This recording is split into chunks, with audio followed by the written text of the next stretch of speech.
नमस्कार दोस्तों, उषा की आवाज़ चैनल में आप सभी का स्वागत है। हमारी आज की कहानी है पांव पड़ी जंजीर। सुबह दाढ़ी बनाते समय अचानक बिजली चली गई। नीरज ने जोर से आवाज़ देकर कहा, रितु बिजली चली गई है, जरा मोमबत्ती लेकर आना। मैं मुन्ने का दूध गर्म कर रही हूँ, रितु ने कहा, 1 मिनट में लाती हूँ। तब तक नीरज आधी दाढ़ी बनाए ही भागे चले आए और गुस्से से बोले, कई दिनों से देख रहा हूं कि तुम मेरी बातों को सुनकर भी अनसुनी कर देती हो। खैर, उस समय तो रितु ने नीरज को मोमबत्ती दे दी, लेकिन नाश्ता परोसते समय वह उससे बोली, आप तो ऐसे ना थे, बात बात पर गुस्सा करने लग जाते हो। मेरी मजबूरी भी तो समझो। सुबह से लेकर देर रात तक घर और बाहर के कामों में चरखी की तरह लगी रहती हूँ। रात होते होते तो मेरी कमर ही टूट जाती है। मैं क्या करूँ अब? नीरज ठंडी सांस लेते हुए बोले, समय पर ऑफिस नहीं पहुंचे तो बड़े साहब की डांट सुनो। फिर थोड़ा रुक कर बोले, लगता है इस बार इन्वर्टर लेना ही पड़ेगा। इन्वर्टर? रितु ने मुंह बनाकर कहा, पता भी है कि उसकी कीमत कितनी है? कम से कम 7-8 हजार रुपये तो चाहिए ही। कोई लोन मिल रहा है क्या? लोन की बात कर क्यों मेरा मजाक उड़ा रही हो? तुम्हें तो पता ही है कि पिछला लोन पूरा करने में ही मेरे पसीने छूट गए थे। मैं तो सोच रहा था कि तुम अपने पापा से बात कर लो, उधार ही तो मांग रहा हूं। क्या उधार मांगू? रितु खिन्न हो गई। गैस, टेलीफोन, सोफा, दीवान और भी ना जाने क्या क्या सब उधार के नाम पर ही तो आया है, और अब यह सब कुछ मुझसे नहीं होगा। क्यों? क्या मुझ में उधार चुकाने की सामर्थ्य नहीं है? नीरज बोले, इतने ताने मत दो। आखिर जो हुआ उसमें कहीं ना कहीं तो तुम्हारी भी सहमति थी। मेरी सहमति? रितु फैल गई। मैं जिस प्रकार तुम्हें निभा रही हूं मैं ही जानती हूं। तो ठीक है, निभाओ। अब कह क्यों रही हो? नीरज गुस्से से उठते हुए बोले, मैं तो निभा ही रही हूं। इतना ही गुरूर था तो बसा बसाया घर क्यों छोड़कर आ गए? तब तो बड़ी शान से कहते थे कि मैं अपना अलग घर लेकर रहूंगा, मैं मोहताज नहीं किसी का। और अब मैं पापा से कुछ नहीं मांगूंगी, रितु गुस्से से कहती गई। अच्छा बाबा, गलती हो गई तुमसे कुछ कहकर, नीरज कोट पहनते हुए बोले। अब तक यह घर चला ही रहा हूं, आगे भी चलाऊंगा। कोई भूखे तो नहीं मर रहे? आज सुबह सुबह ही मूड खराब हो गया। अभाव में पली बड़ी जिंदगी का यही हश्र होता है। आए दिन किसी न किसी बात पर हमारी अनबन होती ही रहती है, और फिर ना समाप्त होने वाला समझौता। आज स्कूल जाने का रहा सा मूड भी जाता रहा, सो गुमसुम सी पड़ी रही। मन में पिछली परतों की बीते पल चलचित्र की तरह एक एक कर सामने आने लगे। अपना नया नियुक्ति पत्र लेकर ऑफिस में प्रवेश किया तो मैं पूरी तरह घबराई हुई थी। इतना बड़ा ऑफिस, सभी लोग चलते फिरते रोबोट की तरह अपने में व्यस्त। एक कोने में मुझे खड़ा देखकर एक स्मार्ट से लड़के ने पूछा, आपको किससे मिलना है? बिना कुछ बोले मैंने अपना नियुक्ति पत्र उसकी ओर बढ़ा दिया। ओह, तो आपको इस दफ्तर में आज ज्वाइन करना है, कहते हुए वह लड़का मुझे एक केबिन में ले गया और एक कुर्सी पर बैठाते हुए बोला, आप यहाँ बैठिए। मेहता जी आपके बॉस हैं, वह आएंगे तो आपके काम और बैठने की व्यवस्था करेंगे। मैं इंतजार करने लगी। थोड़ी देर बाद वह लड़का फिर आया और कहने लगा, सॉरी मैडम, मेहता जी आज थोड़ी देर में आएंगे। आप चाहें तो नीचे रिसेप्शन पर इंतजार कर सकती हैं। कुछ चाय वगैरह लेंगी? मुझे इस समय चाय की सख्त जरूरत थी, किंतु औपचारिकतावश मना कर दिया। Are you sure? उसने चेहरे पर मुस्कुराहट बिखेर कर पूछा तो इस बार मैं मना न कर सकी। अच्छा, मैं अभी भिजवाता हूँ। फिर अपना परिचय देते हुए बोला, मेरा नाम नीरज है और मैं सामने के हॉल में उस तरफ बैठता हूँ, यहाँ सेल्स एग्जीक्यूटिव हूँ। नीरज मुझे बेहद सहायक और मधुर लगे। बस फिर तो क्रम ही बन गया। हर रोज सुबह नीरज मुझसे मिलने आ जाते या कभी मैं ही चली जाती थी। इस तरह सुबह की गुड मॉर्निंग कब और कहाँ अनौपचारिक हाय में बदल गई पता ही ना चला। नीरज का मधुर स्वभाव मुझे अपनी ओर अनायासी खींचता चला गया और इस खिंचाव ने प्रगति मैदान जाकर ही दम लिया। हम दोनों अक्सर इसी मैदान में आते और हाथों में हाथ डाले शकुंतलम थिएटर की फिल्में देखते थे। एक दिन मैंने नीरज से कहा, अब बहुत हो चुकी डेटिंग नीरज, अब शादी के लिए गंभीर हो जाओ। कहीं किसी ने इस तरह हमें देख लिया तो आफत आ जाएगी। ऑफिस का स्टाफ तो पहले से ही शक करता है। गंभीर क्या हो जाऊं? यही तो दिन है घूमने फिरने के, फिर ये कभी हाथ नहीं आएंगे। पर तुम शादी के लिए इतनी उत्सुक क्यों हो रही हो? मैं तो तुम्हारे साथ ही शादी करूंगा। पर क्या? उनके चेहरे के भावों को पढ़ते हुए मैंने पूछा। माँ को मनाने में थोड़ा समय लगेगा। दरअसल उन्होंने एकदम सीधी सादी सलवार कमीज वाली धार्मिक लड़की की कल्पना की है जो हमारे घर के पास ही रह रही है, किंतु वह लड़की मुझे बिल्कुल अच्छी नहीं लगती। फिर क्या होगा? मैंने गंभीर होते हुए पूछा। होगा वही जो मैं चाहूँगा, आखिर रखना तो मुझे है ना। तुम चिंता ना करो, समय देखकर किसी दिन माँ से बात करूँगा, पर डरता हूँ कहीं वे मना ना कर दें। एक दिन शाम को नीरज अपनी माँ से मिलवाने के लिए मुझे ले गए। मेरी ना नुपुर नीरज के सामने ज़्यादा ना चल सकी। कहने लगे, माँ को अपनी पसंद भी बता दूँ, क्योंकि सीधा कुछ कहने की हिम्मत नहीं होती है। तुम्हें मेरे साथ देखकर शायद बातचीत का कोई रास्ता निकल आए।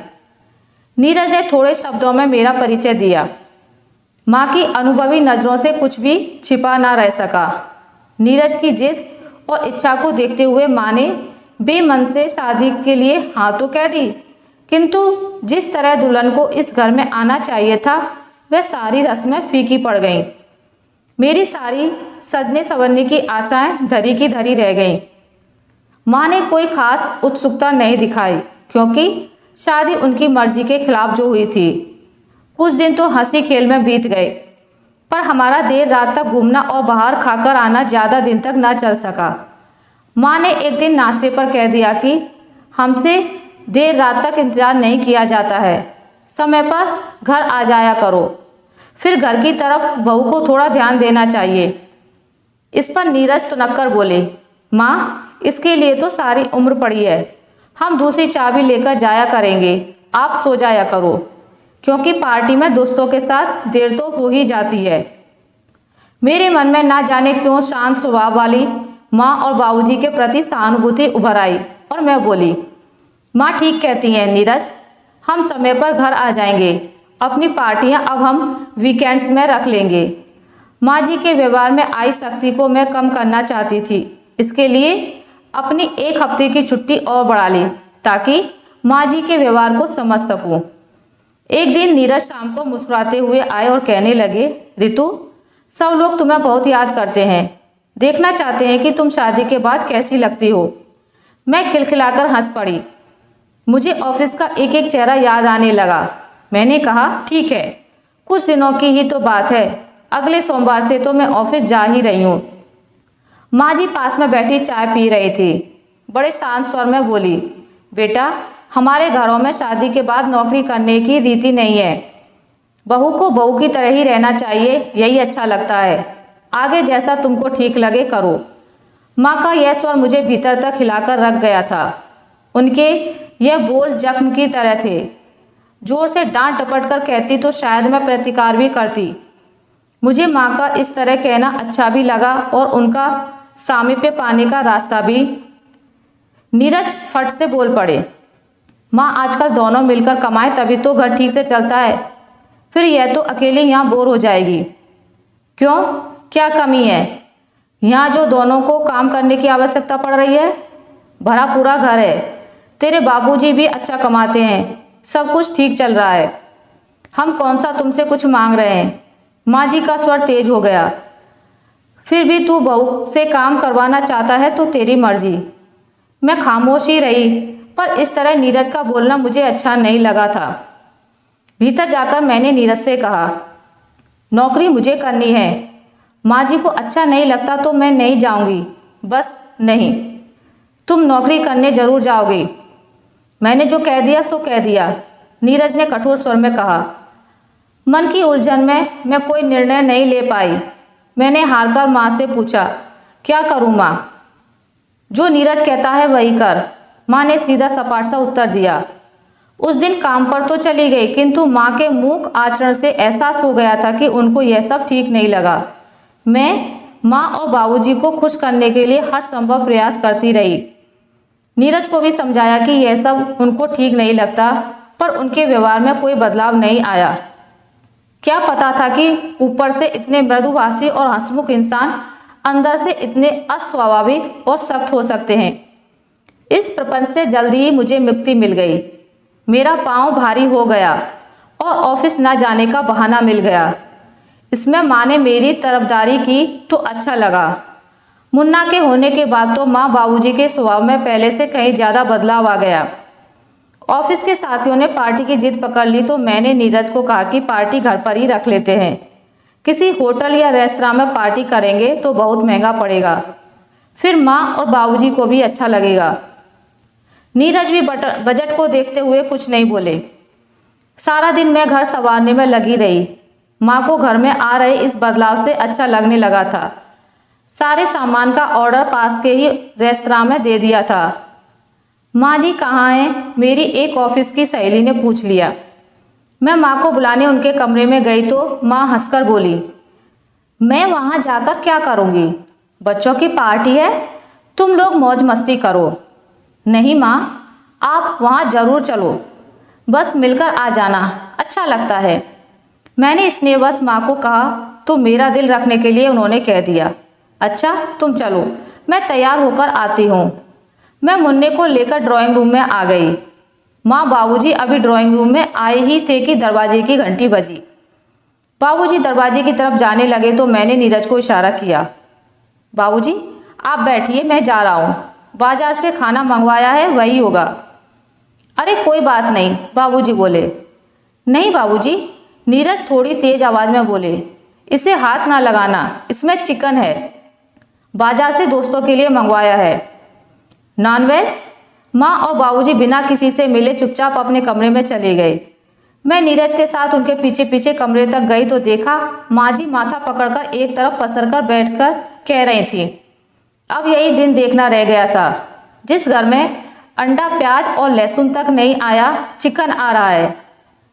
माँ हम लोग तो खाते ही नहीं, बस दोस्तों के लिए मंगवाया था, मैंने घर पर तो नहीं बनवाया। नीरज ने सफाई देते हुए कहा। मेरा चेहरा पीला पड़ गया था। तुम लोग भी खा लो, रोका किसने है? मैं क्या जानती नहीं कि तुम लोग बाहर जाकर क्या खाते हो? और अब यह घर पर भी। माँ सुबक पड़ी, मेरा सारा घर अपवित्र कर दिया। मैं अब इस घर में एक पल भी नहीं रहूंगी। नहीं माँ, तुम क्यों जाती हो? हम ही चले जाते हैं, हमारी तो सारी खुशियाँ ही छीनी जा रही हैं। मैं ही अलग घर लेकर रह लेता हूँ, कहते हुए नीरज बाहर चले गए। सुबह नाश्ते पर बैठते ही नीरज ने कहा, माँ कल रात के लिए मैं माफ़ी चाहता हूँ, किंतु मैंने अलग रहने का फैसला ले लिया है। नीरज, मैं चौंक कर बोली, आप क्या कह रहे हो? आपको पता भी है? तुम बीच में मत बोलो रितु। वह एकाएक उत्तेजित और असंयत हो उठे। मैं सहम गई। वह बोलते रहे, अच्छा कमाता हूँ, अलग रह सकता हूँ, अब यही एक रास्ता रह गया है। आपको हमारे देश से आने में परेशानी होती है, यह करो वह ना करो, कितने समझौते करने पड़ रहे हैं, मेरा कोई अपना जीवन नहीं रहा। ठीक है बेटा, जैसा तुमको अच्छा लगे करो। हमने तो अपना जीवन जैसे तैसे काट लिया, किंतु इस घर के नियमों को तोड़ा नहीं जा सकता। मन के संस्कार हमें संयत रखते हैं। खेद है तुम में ठीक से संस्कार नहीं पढ़ सके। तुम चाहते हो कि तुम्हारे मिलने जुलने वाले यहाँ आएं, हुड़दंग मचाएं, खुलकर शराब पिएं और जुआ खेलें, इस घर को मौज मस्ती का अड्डा बनाएं। बाबूजी पहली बार तेज आवाज में अपने मन की भड़ास निकाल रहे थे। कहते कहते बाबूजी की आंखें भर आईं। मेरे बहुत समझाने के बाद भी नीरज ने अलग घर लेकर ही दम लिया।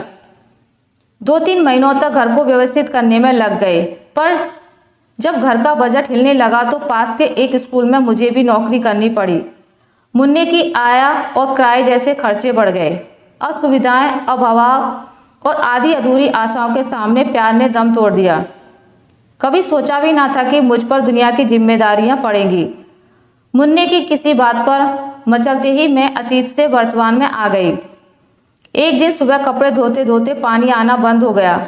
मैंने उठकर नीरज से कहा कि सामने के हैंडपंप से पानी ला दो।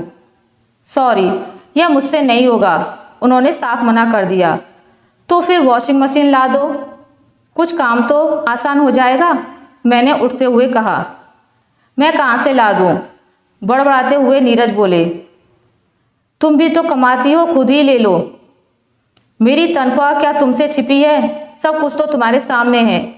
जितना कमाती हूँ उसका आधा तो किराए और आया में चला जाता है। आने जाने और खुद का खर्च निकालकर बड़ी मुश्किल से 1000 भी नहीं बच पाता। कमाल है, नीरज नरम होते हुए बोले। तो फिर यह सब पहले माँ के घर पर कैसे चलता था? वहाँ काम करने वाली आया थी, बाबूजी का सहारा था, कोई किराया भी नहीं देना पड़ता था, और उन सबसे ऊपर माँ जी की सुलझी हुई नज़र, वह घर को सुचारू रूप से चला रही थी। उसके पीछे सार्थक श्रम और निस्वार्थ समर्पण था। पर यह सब तुम्हारी समझ में नहीं आएगा, क्योंकि शहद से प्राप्त हुई वस्तु का कोई मोल नहीं होता। मैंने झट से बाल्टी उठाई और पानी लेने चली गई। पानी लेकर वापस आई तो नीरज वहीं गुमसुम बैठे थे। उनके चेहरे के बदलते रंग को देखते हुए मैंने कहा, क्या सोचने लगे? चलो माँ से मिलकर आते हैं। उनकी आंखें नम हो गईं। अभावों में पली बड़ी जिंदगी ने वे सारे सुख भुला दिए जिनके लिए नीरज ने घर छोड़ा था। चिकन आमलेट तो छोड़, उनके दोस्तों के साथ आना जाना भी कम होता गया।